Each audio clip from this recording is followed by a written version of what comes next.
dos grupos de vídeo e eu vou apresentar um trabalho sobre a medida. Não é sobre a medida que eu vou falar aqui agora, mas aí tem que pensar esse encontro, isso vai ter um negócio engraçado.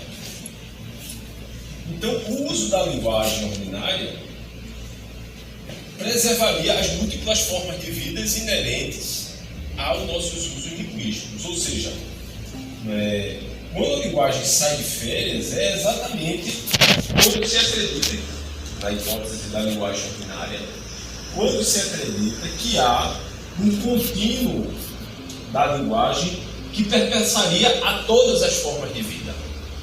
Ou seja, seria como no exemplo que eu dei, um pouquinho antes de Ronaldo entrar, lá na disciplina medieval que foi ontem, Avicena querendo utilizar Aristóteles para explicar a revelação que o profeta Maomé recebeu.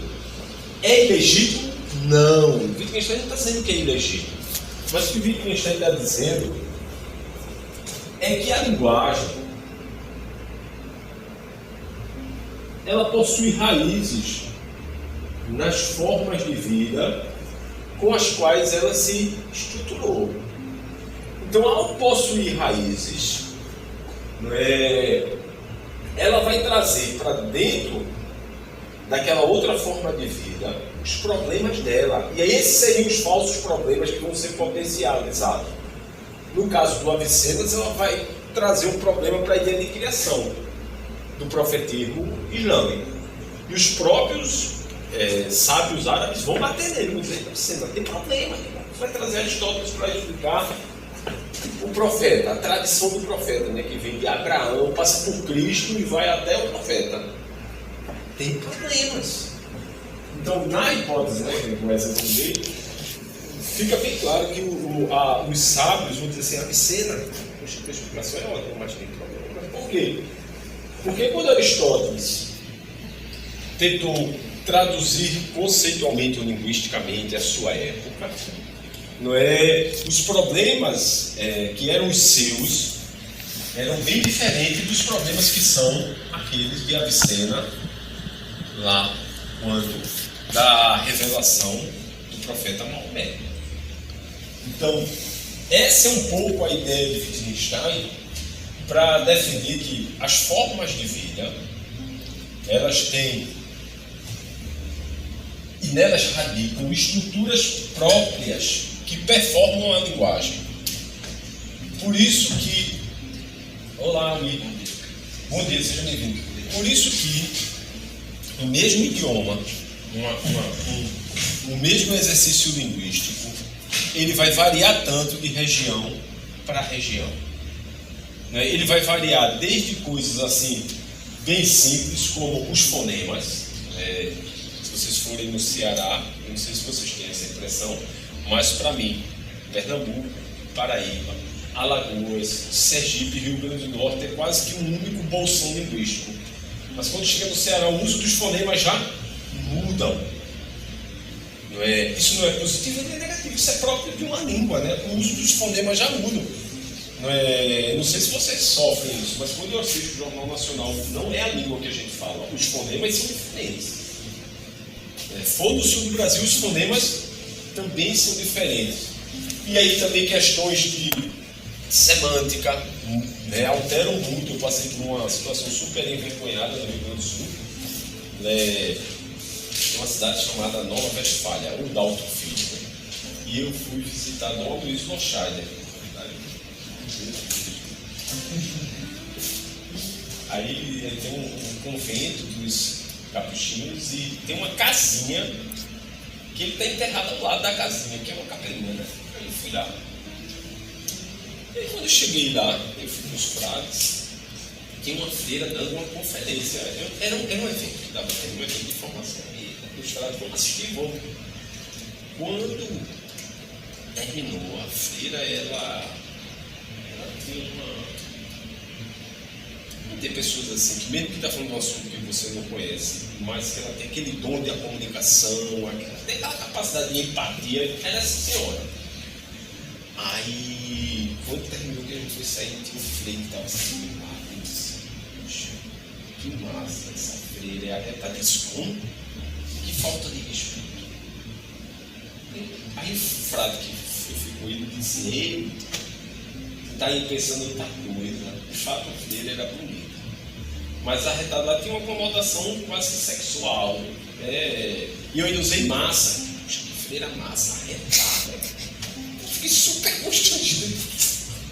Só que um frade que estava comigo, que eu vivia na casa deles, disse: não, o cara é casado, tem um pena, ele está com outra coisa. Mas tudo para dizer que também a dimensão semântica. A sintática é a que diminui menos, né? Porque a sintática são regras. As leis, elas têm uma volatilidade menor do que o exercício sobre elas e a interpretação sobre elas. As leis são leis. Então, você verá que do latim até hoje tem coisas que a gente hoje não entende do português exatamente porque não percebe que são leis quase que contínuas, né, da sintaxe. Eu penso na linguagem da sintaxe. Então, a hipótese do Wittgenstein de que a linguagem tira férias ou ela adormece é exatamente quando há uma sobreposição de forma de vida. Uma forma de vida supõe possuir o critério que permitiria resolver os problemas das outras formas de vida. A partir da linguagem, ele vai dizer que não. O que se pode fazer é dissolver. Dissolver quase que mostrar que há pseudos problemas filosóficos. É exatamente por causa desses encontros. Aí vem a minha hipótese, que eu vou tentar mostrar a vocês.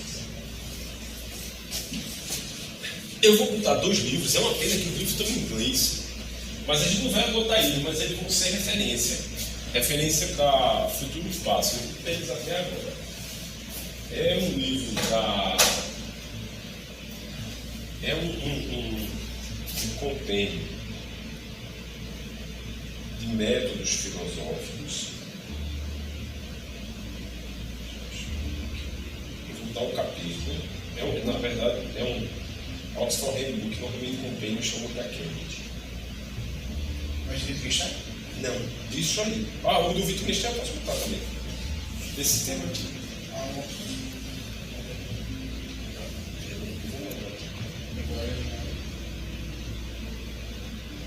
Eu mandei para dar uma coisa mal, vocês botam aí tudo que eu acho que vai ter um livro para me escolher. E vou botar o livro de linguagem ordinária. E vou botar o livro de linguagem ordinária também.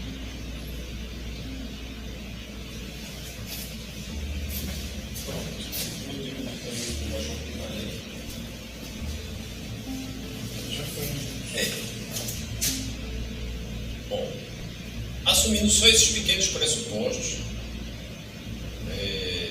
a linguagem ordinária também vai assumir que não é uma linguagem privada, vai assumir ideia de forma de vida, vai assumir um tipo de pragmatismo semântico, um holismo da linguagem, etc, aquilo que a gente viu nos encontros anteriores.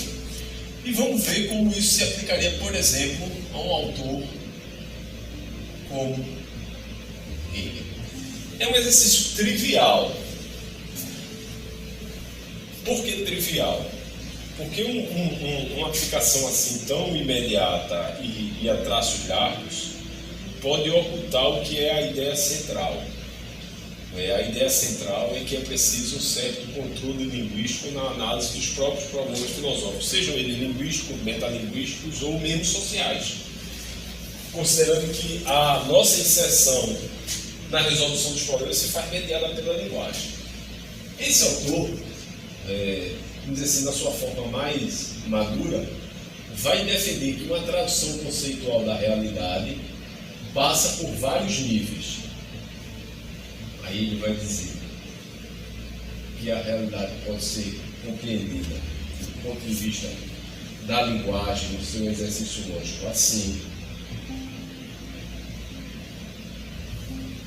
que a realidade pode ser compreendida no sentido macroestrutural assim. Não estou dizendo que isso é um paralelismo, não. Né?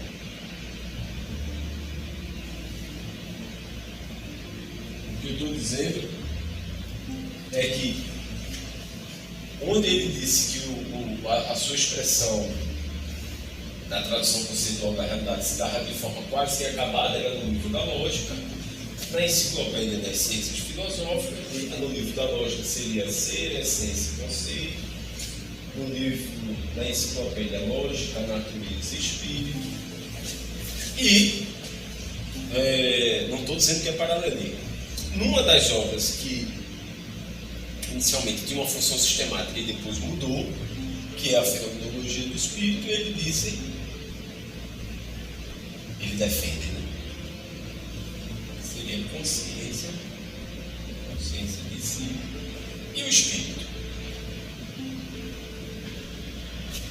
Nós não vamos ficar aqui, vou desdobrar isso. Esse momento aqui não precisa ser desdobrado porque ele está aqui. Esse momento está aqui.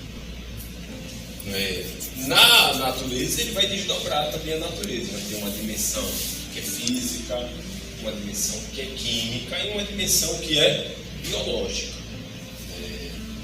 Que é física, que é química e que é biológica.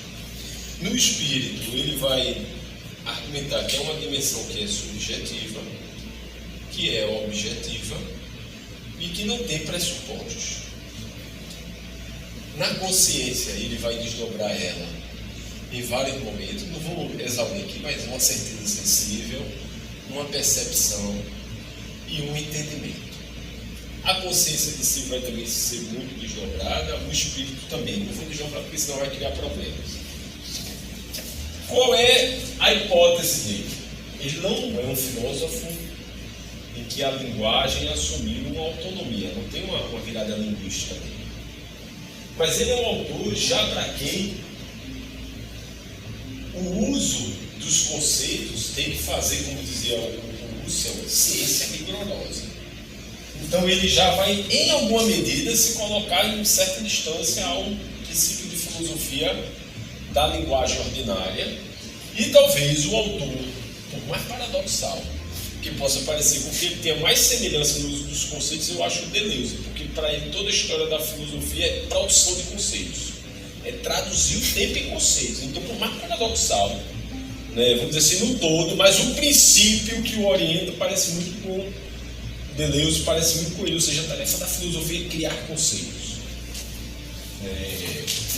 Então, toda a produção dele, e não esquece, ele está vivendo talvez uma revolução maior do que a que a gente vive hoje, porque ele está vivendo a reforma, ao mesmo tempo ele está vivendo as navegações, a reestruturação política de um Estado nacional, separação de Estado e Igreja, né, separa Estado e Igreja, a organização política muda, os Estados nacionais, tanto que quando Napoleão invade a Alemanha, ele disse: eu vi a razão andando a cavalo. Os alemães enlouqueceram, isso, o cara está destruindo a gente. Você vê a razão, está andando a cavalo aqui, entrando em ele. Sim, porque é um princípio novo, né? Um Estado nacional da vida com Napoleão, a França.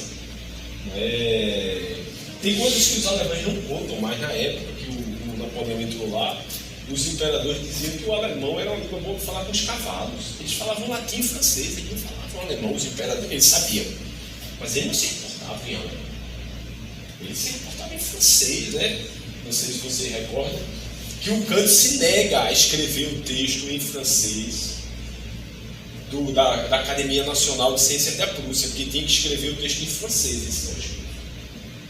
Escreveu em alemão e não concorreu. Não escreve.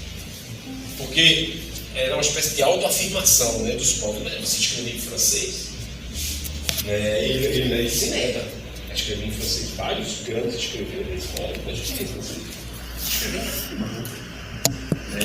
Um alemão que até com um conhecedor fraco como eu percebe que é um alemão latinizado, né? Porque ainda o alemão não se unificou, era vários dialetos, então é muito parecido com o latim, o alemão dele. É Lutero que unifica.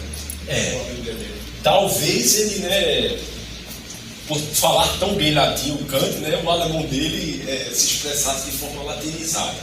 E Kant escrevia muito bem em latim. Kant e Hegel também escrevia muito bem em latim. A tese dele foi em latim, todo em latim. Como é o padrão das universidades da época, né? Até em latim era o inglês de hoje. Então, ele fez esse, né, porque não está explícito por Hegel, mas no horizonte que eles viviam, eles se autodenominavam os novos gregos. dos círculos, eles se autodenominavam os nomes de muitos autodenominadores, etc. Interpretam como uma constelação ali, porque nunca teve tanta gente sábia junta, né? Goethe, Hegel, Schiller, Schelling, Kant, Fichte, Novalis, Jacob, fora todos os gênios da química, da matemática, que estavam dentro de, assim, se andasse 100 km para um lado, 100 km para o outro, estava nada de tudo mais sábio do mundo naquela época. Estava assim, 100 km assim, 100 km assim. Estavam os homens mais sábios, assim, e eram proto-camponeses, vamos dizer assim, né? Porque não era o grande centro, não era a Inglaterra, não era a França, não era a Espanha, não era a Itália, que as grandes universidades estavam ali. Eles estavam em Igaraçu. Eu sou de Igaraçu, pessoal, não é de porque a pessoa de Igaraçu e dizer, esse cara não, eu sou de Igaraçu, eles estavam em Igaraçu, na nata do lixo e tal. A Alemanha era, né? A Alemanha era tão pobre que quando Napoleão invade, ele não consegue se defender. Os portugueses fogem, levam a coroa todinha para o Brasil. Os portugueses eram uma potência. Então, acho que você está ganhando de você, mas você não ganha da gente. Ou embarcaram, vieram para o Brasil. Não perderam de Napoleão. Os alemães. Napoleão devastou. Napoleão era figura sui generis. Não sei se vocês conhecem o Hölderlin, também desse período. Quem? O Hölderlin, o poeta. Aí, quando Napoleão foi invadir Viena, disseram a Hölderlin, olha... A Hölderlin não, foi o Beethoven. Isso é o Hölderlin que conta na memória dele. O Beethoven foi sair com a saia que Napoleão vai invadir. Aí a comitiva que acompanhava o Beethoven encontrou uma tropa de Napoleão. Se é verdade, historicamente não sei se ele do Hölderlin. E aí, quando a comitiva encontrou a comitiva de Napoleão disse: entregue seus soldados, as armas, os cavalos, os mantimentos, porque o imperador da Europa precisa deles. Aí pode dizer o imperador da Europa, que o imperador do mundo da música manda que ele se curve a ele. Aí prenderam todos. Quando prenderam todos, disseram a Napoleão para para ele ir lá dizer para eles: não, liberte eles e a gente vai saudar eles. Porque Napoleão é homem, né? Então libertou a equipe do Beethoven, botou a escolta e Beethoven passou ele. Se é verdade ou não, eu não sei. Eu sei que eu li no Hölderlin. Uma autobiografia intelectual que o Paulo Quintela, um professor português, fez. Um capinha azul. Eu nem trago aqui para a universidade, fica escondido em casa. Aí ele traduziu os textos do Hölderlin e fez uma autobiografia intelectual. Aí o Hölderlin narra que Beethoven devia ser mais perdido do que o Napoleão e disse: não, abra você que eu sou o imperador do mundo da música. O Napoleão abriu para ele e botou uma escolta. Eu acho que ela parecida com o Arquimedes, né? Quando ele foi morto também, o soldado foi matou, foi preso ou foi realmente condenado à morte. Porque matou um dos 7 sábios, né? Então, qual é a história para dizer? Que esse período é um período sui generis. É um período hiper sui generis. Não é... Tem Goethe, eu não falei em Goethe, que é maior talvez do que todos, né? Mesmo com os erros de Goethe, né? Goethe errou feio contra Newton, mas Hegel morreu defendendo Goethe.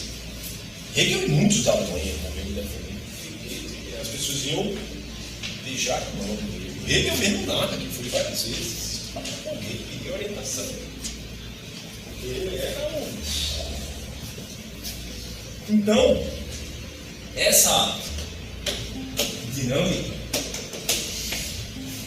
vou utilizar ela para nós nos reaproximarmos do que é a linguagem ordinária.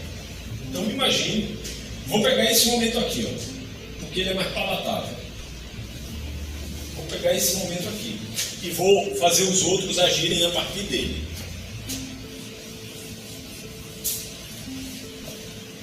Vou pegar esse momento aqui.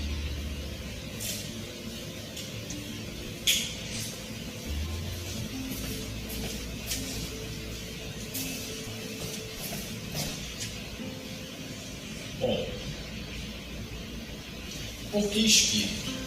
Claro que tem outros elementos, mas em geral o espírito, Geist, fantasma, foi o conceito que o Hegel tomou emprestado para inicialmente tentar dar conta de um fenômeno complexo que era a descoberta da percepção transcendental de Kant. Quando ele fez a fenomenologia originariamente só tinha certeza sensível, percepção e entendimento. Aí fechava a consciência.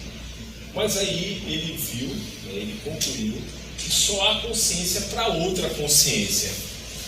Se fôssemos fazer uma aproximação, talvez ele já tenha percebido que, como a consciência ela é, por natureza linguística, intencional, só há consciência para outra. A tese de que não há linguagem privada. Não há consciência que não, do ponto de vista epistemológico, é possível uma consciência de primeira pessoa, neutral.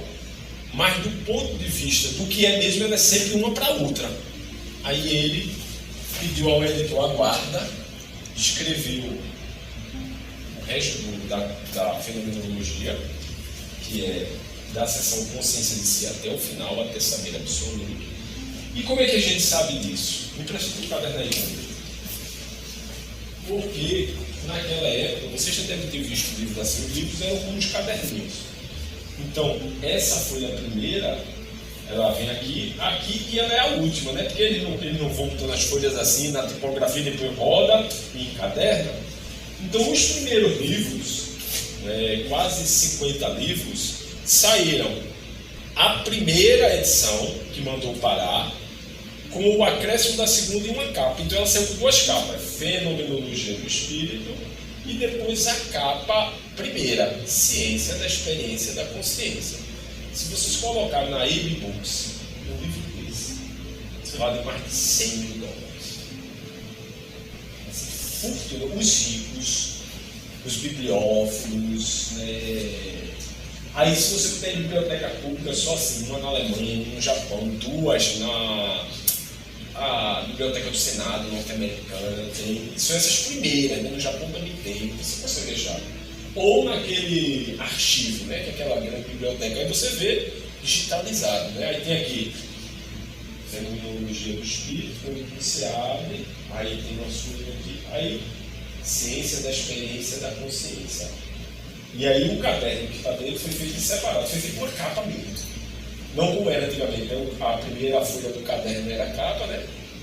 E aí, por que eu estou dizendo isso? Porque esse conceito aqui foi tomado de empréstimo da teologia. Ele não é um conceito filosófico. Foi tomado de empréstimo da teologia. A ideia de comunidade, né? Cristã. Então ele disse, olha, Kant está correto. Mas é preciso dar um passo a mais. Vejam que é o problema de uma formação analítica. Eu não estou dizendo que eu tenho formação analítica, hoje eu estou trabalhando. Mas, por exemplo, esse autor começou muito antes da epistemologia social do que os epistemólogos sociais. Porque ele foi um dos primeiros que percebeu que tratar os problemas, isso não sou eu que estou dizendo não, são vários epistemólogos, basta ler o Dance, Jonathan Dance, que é um clássico. Só que ele deixa para o finalzinho do livro, lá no fim dele, aquele livro da epistemologia, para dizer isso. Hoje o Soame está fazendo uma história da filosofia analítica que está... Soame não é um continental, é um analítico. E está vendo exatamente isso, que muitos autores tiveram insights daquilo que depois os analíticos... por exemplo, esse conceito é um conceito exatamente da epistemologia social. Ou seja, há temas que eles exigem que você saia da primeira pessoa. Não é? Aí alguém poderia dizer, ele foi para qual pessoa? No caso dele, ele não foi para a terceira pessoa. Ele não foi para a segunda pessoa. Ele foi para a primeira pessoa no plural. O senhor acha que está tendo um dissolvimento entre esse distanciamento da filosofia analítica e, entre aspas, continental? Eu não tenho condições de avaliar, não é muito grande. Então, não tenho não. O que eu tenho condições de avaliar é que muitas vezes filósofos sérios, competentes, mas que adotam uma postura científica, terminam chegando a conclusões fantásticas, mas que tiveram antecedentes. Tiveram muitos antecedentes. A filosofia da mente é clássico isso, em que descobertas que são provadas por experimentos, mas que a tradição, por estruturas argumentativas, chegou a conclusões muito semelhantes. E é importante ter esse fio condutor, porque sem esse fio condutor, nós podemos correr o risco de ter grandes projetos de pesquisa que já têm respostas razoavelmente suficientes. Por isso que muitos filósofos hoje, eu vou falar só da área que hoje eu estou estudando, que é a filosofia da ação, eles apelam para argumentos contra-intuitivos do senso comum. Ele está dizendo isso, o senso comum já sabe que a resposta não é essa. Ele não tem argumentos para isso. Mas é contra-intuitivo as suas respostas, exatamente porque falta um pouco, vamos dizer assim, desse conhecimento da história da filosofia, que é a história da ciência, que é a história das ideias. Espera aí, vou ver isso.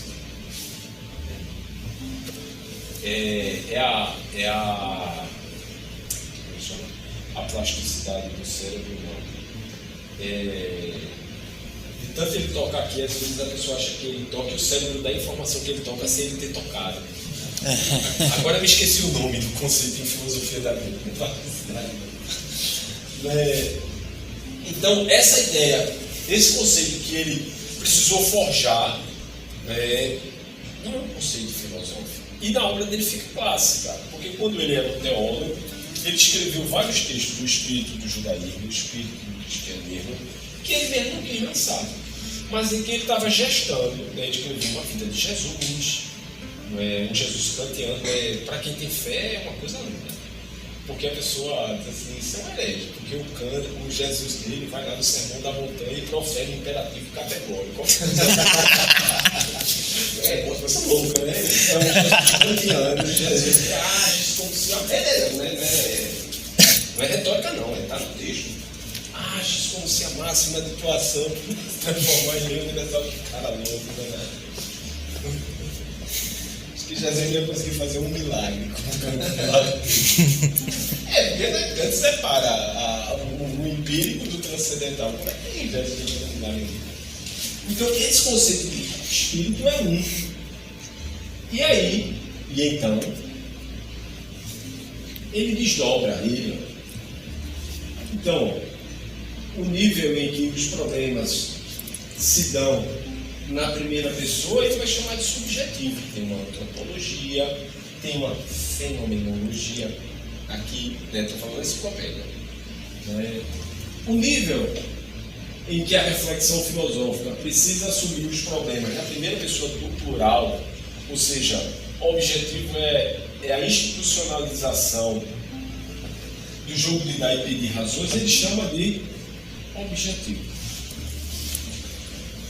Aquele nível em que os problemas eles se põem independentemente do empírico, ele reflete como sendo aquilo que não tem pressuposto. Ele chama de absoluto. Veja que aqui ele utilizou a linguagem da filosofia, a linguagem técnica. O que se lança, subjectum, o que está posto, mas não é o que está posto como normalmente a gente usa o objetivo, não. Porque no alemão a palavra é assim, Há uma tensão aqui, entre duas palavras. Aqui é o que está. Estando é o que está. E é o que é contra o que está. Seria quase como no latim o óbvio. O objetivo é o óbvio. O óbvio é a realidade que vem ao encontro do latim, o óbvio. Toda a realidade ela é óbvia por quê? Porque ela vem ao encontro do sujeito como inocente. E o que está aqui na objetividade nós vamos ver. Então, o nível subjetivo é uma antropologia. Aí ele continua a linguagem da, vamos dizer assim, uma fenomenologia. Na antropologia tem uma teoria da alma, na fenomenologia uma teoria do sujeito. No nível objetivo das instituições ele vai colocar todos aquelas macrofiguras históricas na qual a subjetividade se desenvolve, que é a família. Ele não inventa. é o Estado, mas aqui ele cria um conceito. Por que ele cria um conceito? Porque a palavra sociedade civil existia em Ferguson, mas ela não existia como ele escreveu Bürgerliche Gesellschaft, uma sociedade burguesa. Nas traduções é que ele diz essa sociedade civil, porque,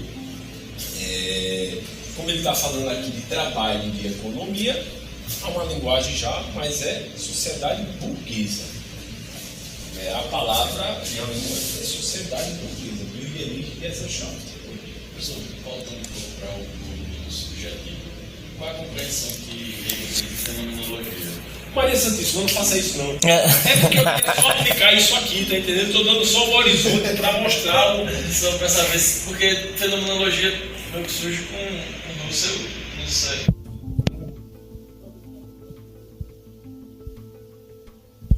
É muito perigoso dizer que algo surge com alguém, porque nem surge com Hegel, e há autores que usaram essa palavra antes deles. Por exemplo, os gregos usavam a expressão fenomenologia, faneroscópico, faneroscopia, a fenomenologia e aí outros autores, Balgar também. O que está em jogo para ele, quando eles fenomenologia, é que a estruturação daquilo que Kant chama de a percepção transcendental, ela é correta do ponto de vista do Kant, um sujeito neutral, ou seja, o que o Kant explicou serve para mim, serve para Ronaldo, serve para Beto, serve para Almir, serve para Léo e serve para Rui. Explica nossa estrutura. Só que, para que eu possa ter as respostas que o Kant não teve lá nos paralogismos da razão, na dialética transcendental, é preciso dar um outro passo. Qual é o outro passo? É ter uma teoria que explique quando as consciências se encontram e estabelecem relações. Isso é fenomenologia, assim, grosseiramente.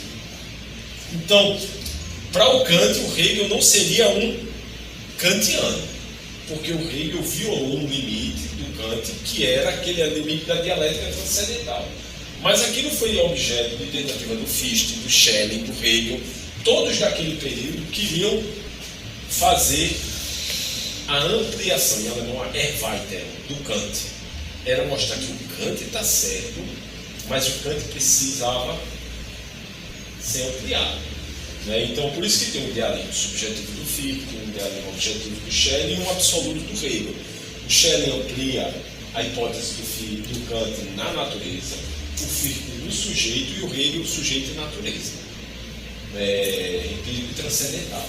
Empírico a natureza, transcendental o sujeito. Por isso que um teórico como Lacan adorava Hegel, como Zizek, diz que o Hegel é o mais sublime dos histéricos. Por quê? Porque ele uniu coisas que ele não dava para unir. Mas Foucault também, viu? Você estuda Foucault. Foucault, na tese de doutorado dele, também tenta mostrar que é possível unir o sujeito empírico e transcendental com Hegel. Está sendo lançado agora, relançado agora a tese dele pela Vran, pela Edições Vran. É o Richard Bouton que está lançando, que ele defendeu.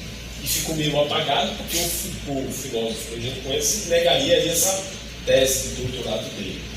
Mas está sendo lançada, relançada na França. Isso é um escândalo. Por quê? E se o Foucault tiver certo, uma parte da obra dele tem problema. Se o Foucault de juventude, né? Porque o Foucault meio que entrou num programa tipo neo-hegeliano. Claro, João em política, com todo mundo ali, né? Um hegeliano hardcore, que tem aquele gênese e estrutura, mas assim, tanto que essa tese de doutorado ficou, passou um monte de tempo guardada nos bancos das universidades, porque ali ele tenta fazer algo que está na base do idealismo alemão, mostrar a preservação do sujeito empírico e do transcendental. É claro, eu não li, eu sei de resenhas, né? De resenhas e de próprios cartas do Foucault. Mas não esqueça isso, a ideia é mostrar outra coisa. A ideia é mostrar que este autor, ele é um autor que vai, e por isso que eu citei o Kant, lá dizendo que Kant se negou a escrever em francês. Esse é um autor que, paradoxalmente, vai valorizar a linguagem técnica da filosofia e a linguagem do cotidiano. Porque ele é um autor obtuso. Normalmente quem não estuda Hegel diz assim, ele é um autor obtuso. Porque ele usa a linguagem que o povo falava na rua, misturada com a linguagem técnica da filosofia. As palavras Aufhebung, Erhebung, Erweiterung, quase todas são palavras que se falava na feira. Então, ele é um autor que fez uma... Vou usar a expressão francesa, já que a gente falou de Foucault. Ele fez uma bricolagem. Porque ele estava naquele momento de autoafirmação da nação alemã. Imagine, os alemães fizeram uma coisa que depois talvez os americanos aqui imitaram. Eles fizeram um concurso para que os intelectuais dissessem um projeto de universidade. Aí escreveu Schleiermacher, escreveu Fichte, escreveu Humboldt, escreveu um monte de gente.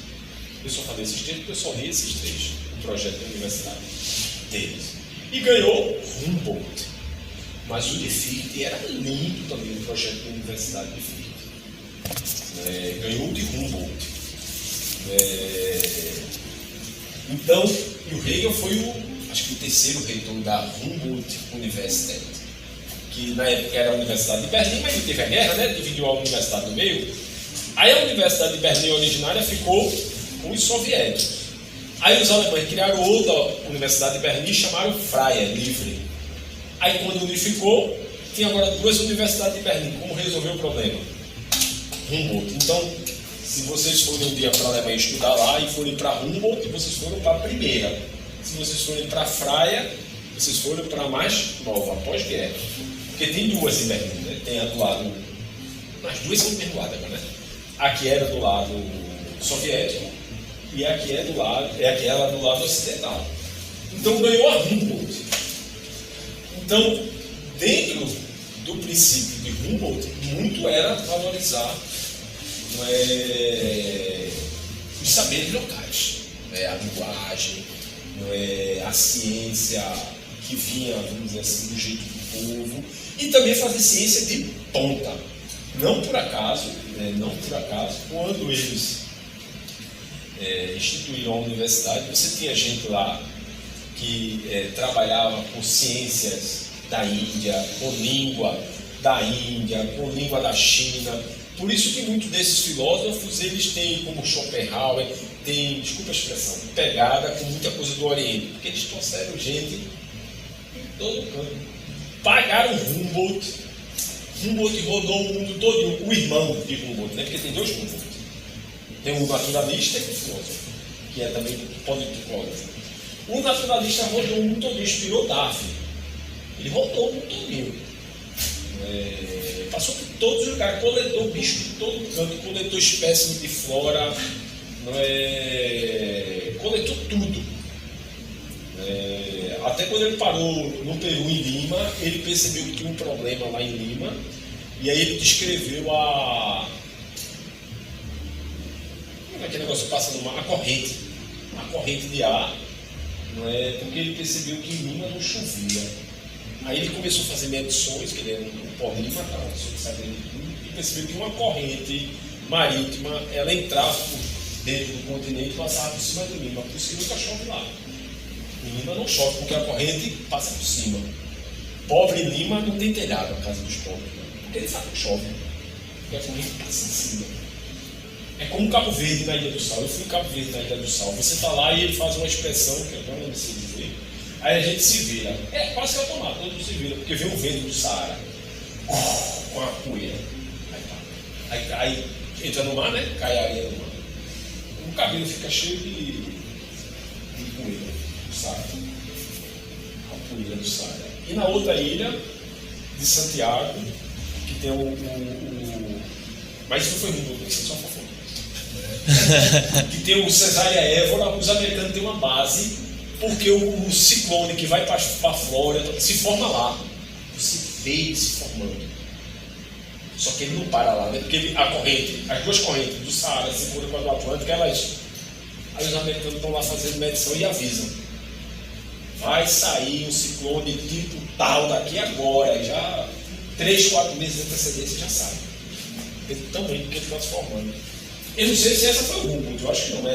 A de Lima foi Humboldt, que ela se chama Humboldt. Então, esse autor, ele fez um mix que estaria na base de um interessante programa de linguagem ordinária e, ao mesmo tempo, estaria na base de um programa cientificista. Eu vou antecipar a resposta. Me parece que em Hegel nem foi bom o uso da ciência dentro da linguagem ordinária. Parece que não deu, vamos dizer assim, não deu bom resultado. É uma antecipação do que seria a minha conclusão. Em que sentido? Terminou que o uso da linguagem ordinária dele criou uma hiperespecialização que agora talvez causa mais dificuldade do que auxílio. Né? A linguagem que ele usou do cotidiano hoje causa mais problemas. Né? Tem pessoas que fazem tese dessas palavras. Errebo, que quer dizer elevar. Alf Hegel, que foi o Goethe, né? que cunhou isso, vendo as plantas fazendo aquele processo de mudança. Né? O Goethe olhando as plantas, e fica as pessoas dizendo as plantas fazem uma Alf Hegel. A Nerkeno, que é reconhecimento, também era da literatura. Então ele usou as palavras assim, do cotidiano, que hoje as pessoas devem uma tese sobre uma palavra, Nerkeno, reconhecimento. É uma hiperespecialização do que é uma palavra da rua. Da rua. Então, os grandes conceitos dele hoje viraram conceitos hipertécnicos, mas eram da linguagem ordinária. E os que eram técnicos, as pessoas pipavam, porque, por exemplo, imagine um grande professor de Russell e Wittgenstein, Mark Taggart, um grande estudioso do Hegel, mas o Hegel disse que tem espírito em todo o campo, por isso que eu botei o espírito. O John Ellis McTaggart, que o Russell disse que era o homem mais sábio que ele já conheceu, que o único defeito dele é que ele estudava Hegel. Está lá no testamento, em autobiografia do Russell. O único defeito daquele cara é que ele estuda Hegel. Como é que um cara inteligente perdeu estudando? E o McTaggart também diz assim, no comentário à lógica do Hegel, esse cara é louco, porque ele usa a mesma palavra com vários sentidos diferentes, com vários núcleos semânticos diferentes. Quando se usa a linguagem do cotidiano, uma das formas da linguagem do cotidiano é a ambiguidade, é a vaguidade, ela tem um complexo semântico aberto, a língua viva, ela tem abertura. Por isso que a poesia ela incomoda tanto a filosofia, porque a filosofia é viva, né? Você não domina a língua do poeta. Um pouco também a teologia tem isso, né? A teologia precisa fugir do conceito sob pena de encapsular Deus. Encapsula Deus numa definição. Ele não dá mais Deus ali, tem uma definição. Então, a poesia, a teologia, elas criam um mal-estar muito grande com a filosofia, para a filosofia, exatamente por causa disso. Porque elas usam a linguagem fora dos limites. E a filosofia não é ordinária. Ela quer o domínio do signo. A linguagem ordinária quer que esse domínio do signo ocorra a partir de formas de vida, com respeito a essa interseccionalidade das formas de vida. Então, no caso do Hegel, agora vamos para o caso do Hegel. Então, no caso do Hegel, essa mesma expressão, ele foi quase que como tornando ela transcategorial, ou seja, ela perpassando toda a realidade e apenas acrescentando notas a elas. Essas notas remetem sempre à mesma dimensão ou à mesma forma de vida, para usar a linguagem do Wittgenstein. Só que aí o Hegel achou pouco e disse: que essa forma de vida, ela se conhece pela intuição. Onde? Na arte. Ela se conhece pela representação. Onde? Na religião. E ela se conhece pelos conceitos. Onde? Na ciência. A ciência para ele é filosofia. A ciência. E aí o que ele fez? Ele colocou como ponto de partida do programa a ambiguidade, a vaguedade, a abertura, e como ponto de final do programa o fechamento. Então ele colocou junto abertura e fechamento, quase como se fosse uma hipótese cristã, né? O que está no princípio está no fim. Deus não está no princípio, está no fim. O que está no princípio está no princípio e no fim. Apenas os modos do ser é que são diferentes por cada etapa, e os seus modos do conhecer que são diferentes por cada etapa, mas é modos diferentes do mesmo. Por isso que Levinas tem passa, porque diz que é uma falsa alteridade, e que não há intersubjetividade. Se aquilo que é legítimo, não são os que vai pau na moleira que ele vai jogar em cima do meio. Então, veja que tem uma coisa que eu não falei aqui, porque ia causar muito mal-estar, que no prefácio à fenomenologia, o Hegel propõe um novo modo de abordagem da linguagem, que ele chama proposição especulativa. Essa proposição especulativa, ela implicaria uma nova, não quero falar como Hegel não, porque para o pessoal que estuda Hegel já descobriu tudo. O pessoal que estuda Hegel, Filosofia católica. não? Terrível, o pessoal que estuda Hegel. Então essa coisa de proposição especulativa, o Hegel estava intuindo, ele estava intuindo uma mudança no paradigma da linguagem.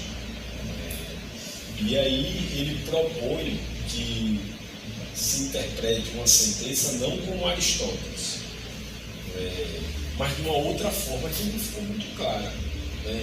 Mas às vezes dá a entender como se fosse uma função parecida com Frege, outras vezes dava a entender como se fosse fazendo um uso de um modelo lógico à la dos escuto, uma lógica que foge um pouquinho do tradicional, mas não é claro isso. Está lá no prefácio, na introdução à fenomenologia.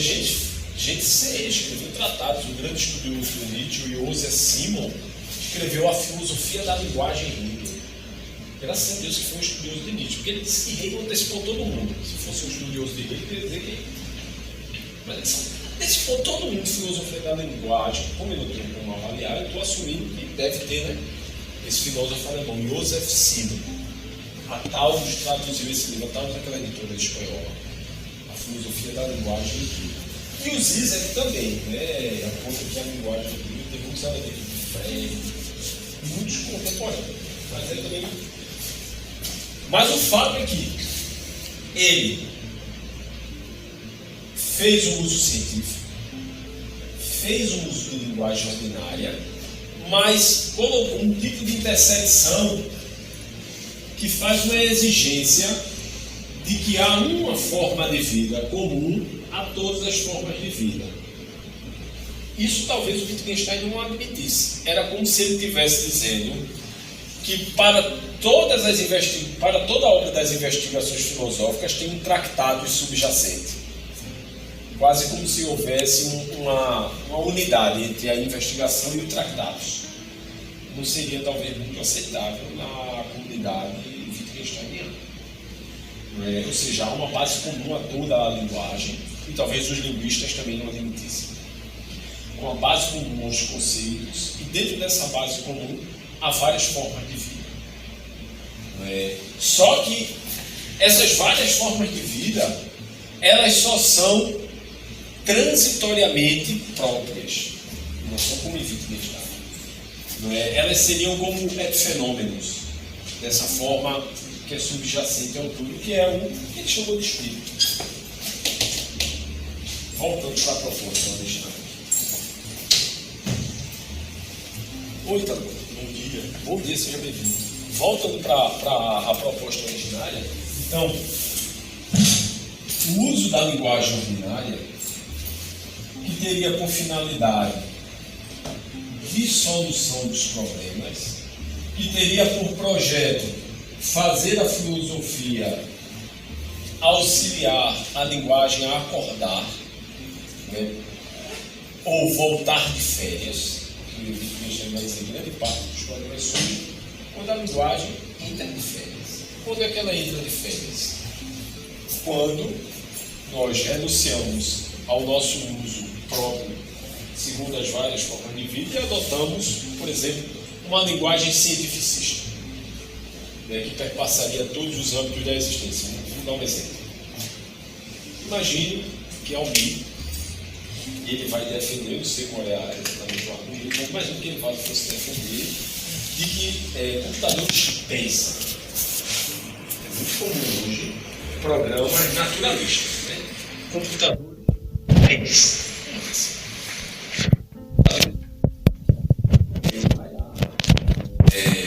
Pega aquelas redes neurais, né? O pessoal da informática, a computação adora isso.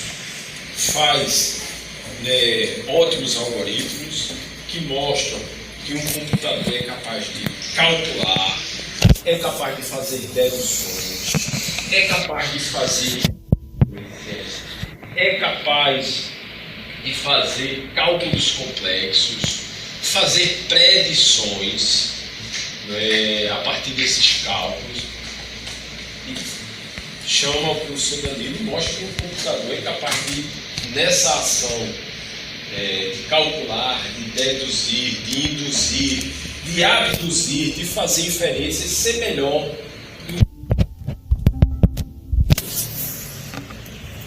Aí vai vir um jovem. E aí um jovem, ele pode ser meu menino, que tem 7 anos, só qual é a sua idade do seu menino Ronaldo? 10. O menino de Ronaldo tem 10 anos. E vai fazer perguntas óbvias que vão deixar o neurocientista assim. A primeira pergunta que ele vai dizer assim: mas doutor Almir, eu tenho um corpo, o computador não tem. E a pergunta que eu tenho um corpo, o computador não tem, não é uma pergunta trivial, não. É uma pergunta pancada. Porque um jovem dessa idade não teria condições de fazer proposições que eu não vou fazer aqui, mas ele fará com certeza considerações desse tipo. Doutor Almir, se o senhor está dizendo que um computador pensa, eu devo me abster de desligar o computador, porque se eu desligar o computador eu posso estar matando ele, eu posso estar violando o direito dele. Porque o correlato pensar não é só calcular, com ele vem uma série de questões. Por exemplo, quando, e aqui eu não estou defendendo isso, quando vários grupos que têm pautas legítimas colocam um certo entrave à nossa faculdade de matar animais para nos alimentarmos deles, chegam à conclusão de que eles pensam. Eles são seres quase sapientes, né? São seres prescientes. E levantam um argumento muito interessante. E se eles são melhores ou piores no argumento, esses argumentos se aproximarão desse argumento da criança que, em última instância, está dizendo assim: se você diz que o computador pensa como eu, você me obriga, você se obriga a atribuir valores a ele. Não vou usar a expressão sujeito indevida, né? Mas se eles são um agente moral. Se ele é um agente moral. E é assim, porque uma criança não vai entrar em meandros complexos do que é o pensar, né? Mas ela vai chegar a uma conclusão óbvia, que ele pensa e ele merece respeito. O computador, se pensa, também merece respeito. E daí ele vai tirar uma outra série de conclusões que vai fazer a gente pensar se de fato pensar é só calcular. E pensar parece que não é só calcular. Mas essa é a linguagem da ciência, que separa e distingue, né? E precisa criar um critério para dentro do critério definir, excluindo e incluindo, né? Para esse autor já não ocorreria isso. Para a linguagem ordinária já não ocorreria isso. Com certeza o filósofo da linguagem ordinária não caía no argumento reducionista e defendia que computadores pensam. Por quê, pessoal? Porque o mesmo cálculo que o computador faz,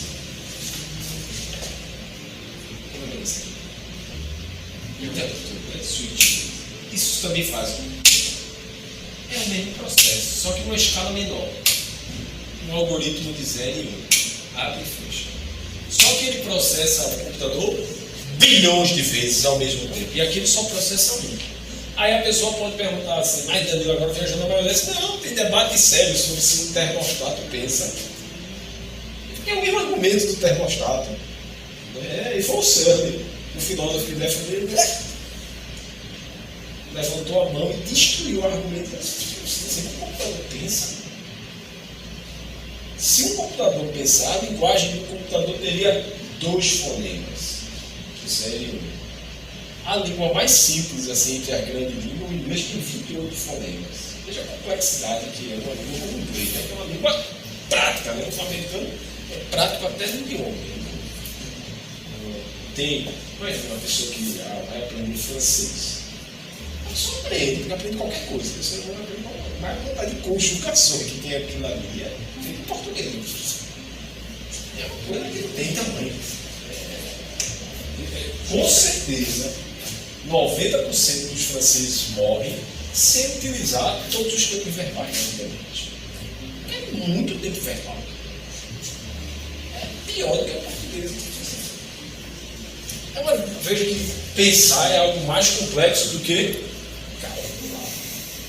É mais complexo do que calcular. Da mesma forma, estabelecer uma compreensão holística da realidade é mais complexo do que cravar um conceito. Agora estou defendendo ele, né? Por isso que é a ideia de espírito. Porque é uma compreensão holística da realidade. É um conceito que abarca tudo sem ser abarcado conceitualmente, né? Numa definição. Ele é aberto. Mas isso para a filosofia é ruim, por isso que o filósofo cai de novo. Não fica absoluto.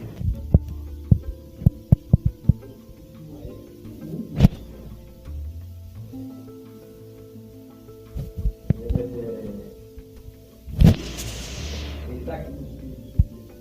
Ele chega um momento na antropologia.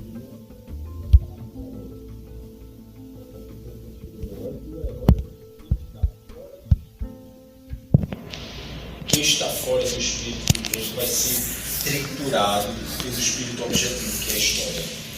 Vai ter uma morte trágica. Aí por isso que muitos dizem que ele é um quietista, né? Mas é quase óbvio, né? Se você estiver fora do espírito de Deus, você vai sofrer a fúria das instituições. Mas só porque está à frente, né? Ou atrás também, pode estar, né? Pode estar atrás? Pode. Porque o herói não é uma força que está movimentando a história para frente? Mas porque quando eu pensei em herói, eu estou pensando tanto aquele que é propositivo como aquele que é antagônico. Certo. Que ele não trata. Mas também o herói pode ser aquele antagônico. Por exemplo, veja, compreenda, Hitler nesse sentido é alguém que está fora do espírito do tempo. Ele seria um anti-herói, mas ele está no mesmo ciclo do herói. Para Hegel ele é herói? Não, porque Hegel tem uma visão positiva, né, desses heróis. Hegel ele é um aufgeklärt, é um esclarecido. Ele ainda vê o progresso da humanidade, tá entendendo? Sim. Ele vê o progresso. Mas a chave que ele dá serve por 2 lados, tá entendendo? A chave que ele dá serve para os 2 lados, porque você pode, porque ele também vai dizer assim, que é mais fácil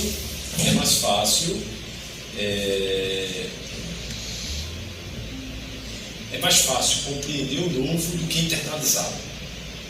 Então, o que ele está querendo dizer? Que as pessoas, vou dar um exemplo da ciência, mas no caso dele ele usou mais o exemplo da religião, da teologia. Nesse caso específico, você pode saber de todos os avanços da ciência, mas ainda está se comportando de forma animista. não é, acreditando em crenças de que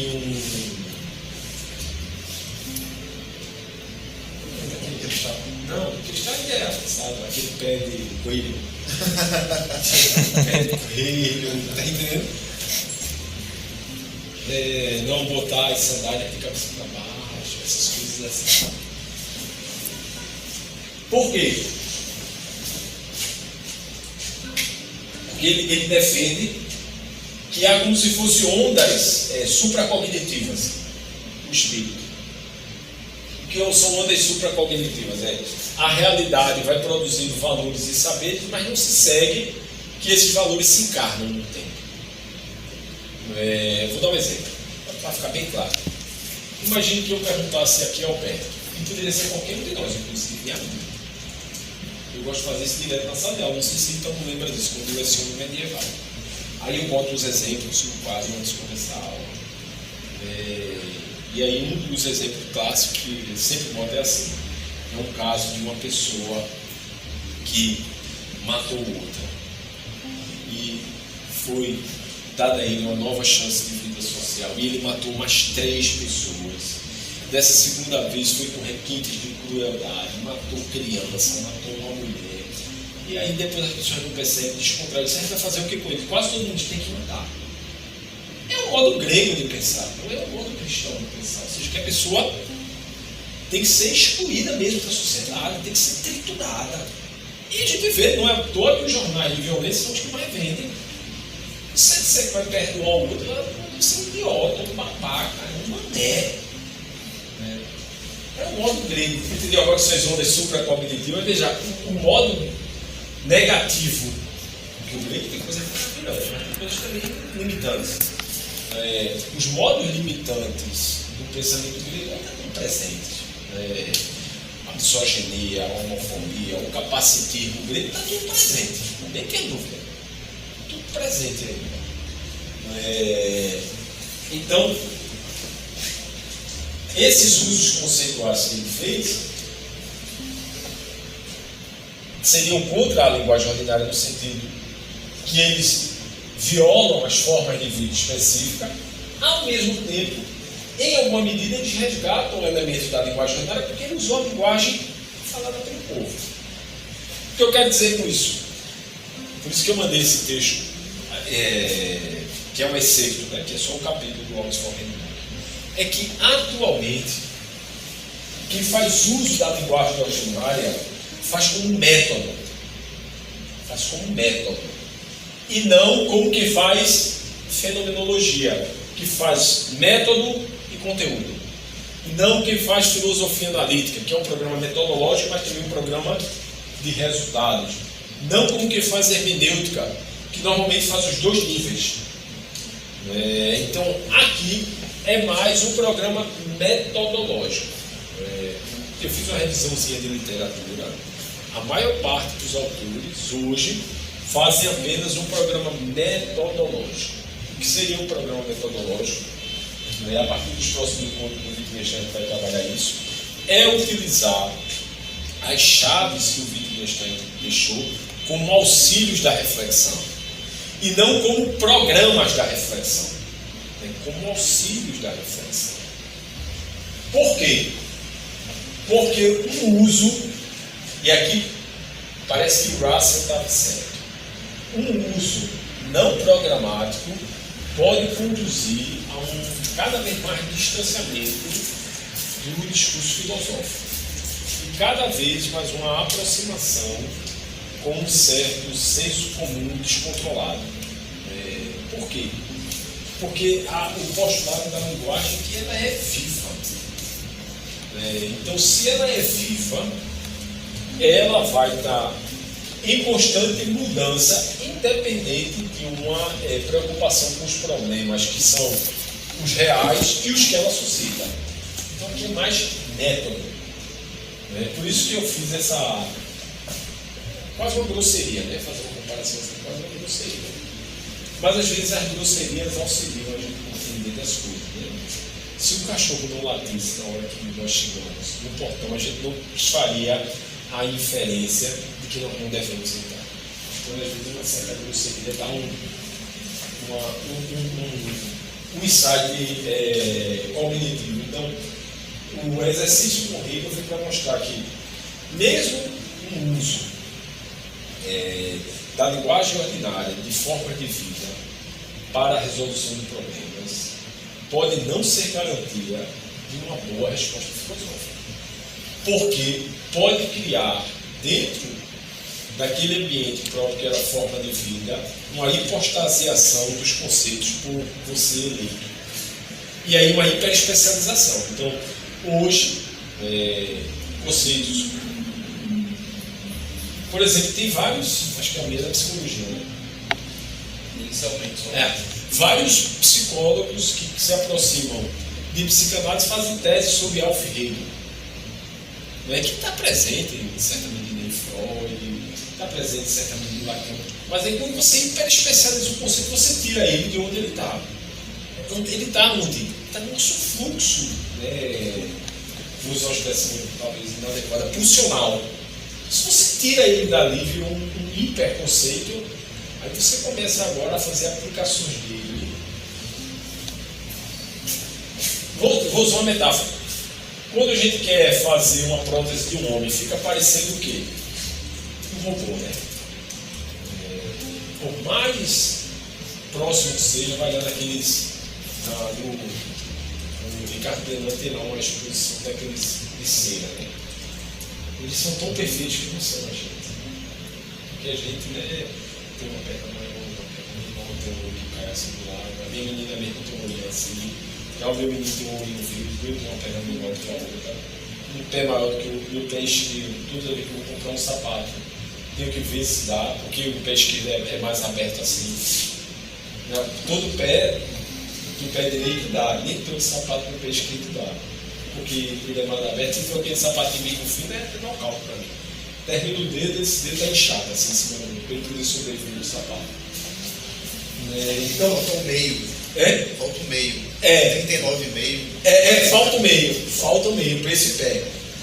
Falta meio. A minha esposa comprou essa bota, ela é ótima, porque ela é grande aqui, dá uns dedos, os pés ficam assim dentro. Foi ela que inventou, ela disse, tem que usar uma bota, porque teu pé esquerdo é horrível, o pé é grande, eu usava aquele pé, parece um pé de sapo, assim. É normal, é a nossa natureza, né? Da mesma jeito que nós temos um carisma diferente, tem um carisma para o estudo, outro tem um carisma para a música, outro tem um carisma para falar em público, outro. A nossa unicidade não é como os conceitos são, não é universal conceitual. Nós somos, um universal concreto. Então, a partir de agora, vamos continuar a estudar ela como um programa. No início, eu comecei a apresentar mais como se fosse uma escola. Mas cada vez mais que fui lendo, a pessoa diz, por que cada vez mais que isso foi lendo? Porque ela não é uma disciplina que normalmente eu vinha trabalhando, então você vai ter que estudar, tem que se preparar. E quando eu comecei a estudar ela, eu assumi ela quase como uma escola. E tem autores que assumem, mas aí começa a dar curto-circuito, sabe?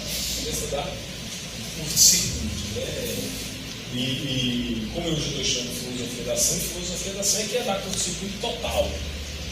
Porque vai, em certa medida, desarticular o vocabulário filosófico que trata dos temas. Então vamos fazer uma pequena pausa. Acho que é legal muito mais. Eu não vou descer os nomes, ficar aqui agora hoje em dia. Isso é importante. Que vamos.